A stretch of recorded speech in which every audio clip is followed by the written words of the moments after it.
to? Lahat. Arawan. Maapasilito sa arawan. Nagdasal sila bago mag-aral. Sumulat. Tumayos. Dito sa papel. Nagbasa si Ana. So, hindi ko narinig iba.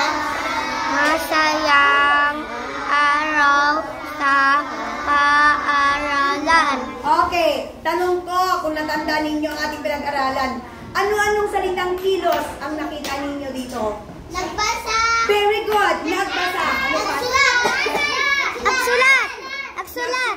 Ano pa? Mag-aral. Ano pa? Okay, nagdasal. Ang galing. Ano yun? Nag-aral. Sumulat. Nagdasal. Ano pa? Ang galing ka lang. Meron pa? Nagbasa. So, ano yung tawag yan? Mga salitang? Kilos. Ano yung ulo? Isa lang sumagot. Salitang kilos. Sa English ay action words. Salamat naman. Natandaan nila ang mga salitang kilos. Very good. Ngayon naman, alin naman dito ang pangalan? Magbigay ka lang. Lito. Si Lito. Okay. Tapos si Ana. Si Lito. Si Lito. Si Ana. Ana. Meron pa? Lito.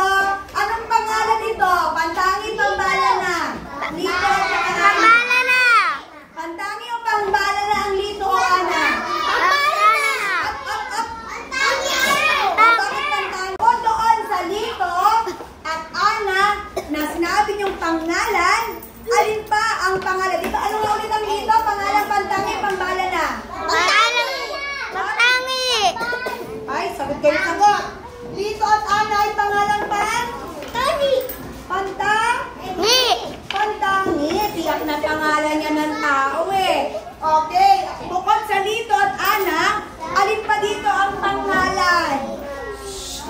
Alin pa dito ang pangalan?